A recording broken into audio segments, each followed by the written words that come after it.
নমস্কার বন্ধুরা, কেমন আছেন সবাই? আশা করছি সবাই ভালো আছেন, আমিও ভালো আছি। তো ভালো আছি বলে খুব বেশি একটা সত্য কথা হবে না বন্ধুরা, আমার গায়ে কিন্তু জ্বর, সে জ্বর নিয়ে কিন্তু রান্না করতে আসলাম। তো বন্ধুরা, আপনাদের জন্য কিন্তু অনেক কষ্ট করে একটা ভিডিও করি, তো দেখতে থাকুন। আজকে রান্না করব চিংড়ি মাছ। চিংড়িগুলো আমি খোসা ফেলে এই যে লবণ হলুদ মেখে নিয়েছি দিয়ে আজকে রান্না করব আলু আর মিষ্টি কুমড়ো দিয়ে চিংড়ি মাছ। একদম সাধারণভাবে রান্না করব, মশলা ছাড়াই বলতে হয়। কাঁচা লঙ্কা নিয়েছি, তার জন্য নিয়েছি কিছু শাক, এটা রান্না করবো আজকে।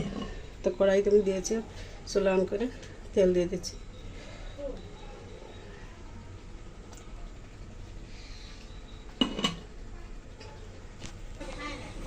তো এখন ফোড়নে দিয়ে দিচ্ছি কিছু রাঁধুনি,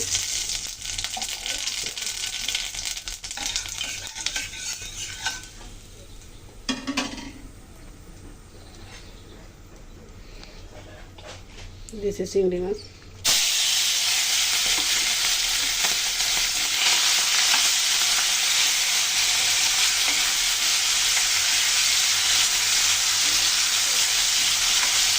চিংড়িগুলো একটু ভেজে নেব। চিংড়িগুলোকে একটু ভালো করে ভেজে নিলাম। এখন দিয়ে দিচ্ছি আলুও চিংড়ির সাথে সুন্দর করে ভেজে নেব।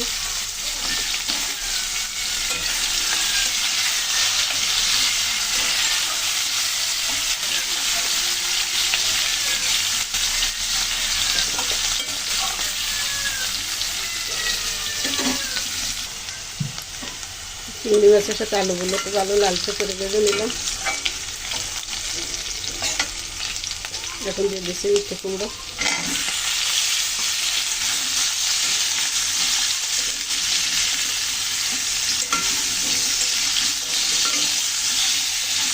সব তরকারি আবার একটু ভালো করে ভেজে নেব।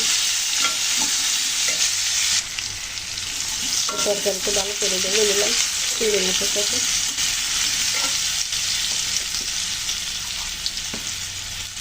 সামান্য একটু হলুদ দিয়ে দিচ্ছি তরকারিতে, আর দিচ্ছি সেরা কাঁচা লঙ্কা।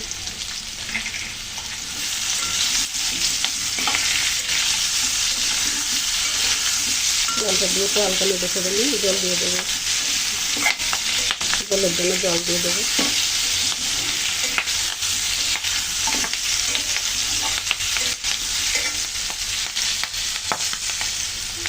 দিয়ে দিচ্ছি জল।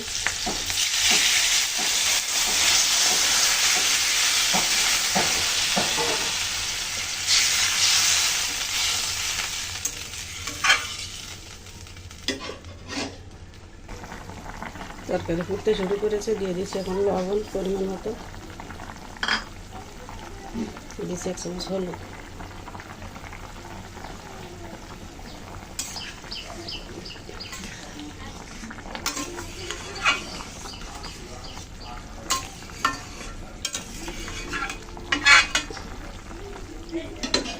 ঢাকা দিয়ে দিচ্ছি।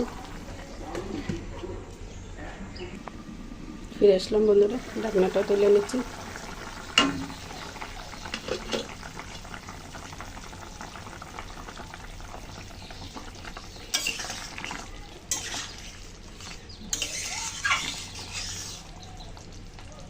তরকারি দেখুন কত সুন্দর সিদ্ধ হয়ে গেছে, রান্না কিন্তু হয়ে গেল।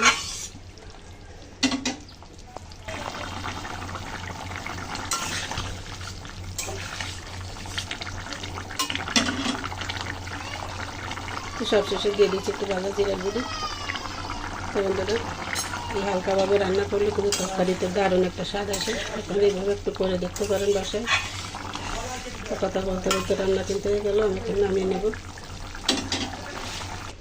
তো বন্ধুরা, তরকারিতে যে নামিয়ে নিলাম। তো চিংড়ি মাছ আলু কুমড়ো দিয়ে এরকম সাদা মাটা পাতলা তরকারি, কাঁচা লঙ্কা দিয়ে রান্না আপনাদের কাছে কেমন লেগেছে কমেন্টে জানাতে কিন্তু ভুলবেন না। তো সবাই ভালো থাকুন, সুস্থ থাকুন। আজকের মতো এই পর্যন্তই রাখছি। ধন্যবাদ সবাইকে।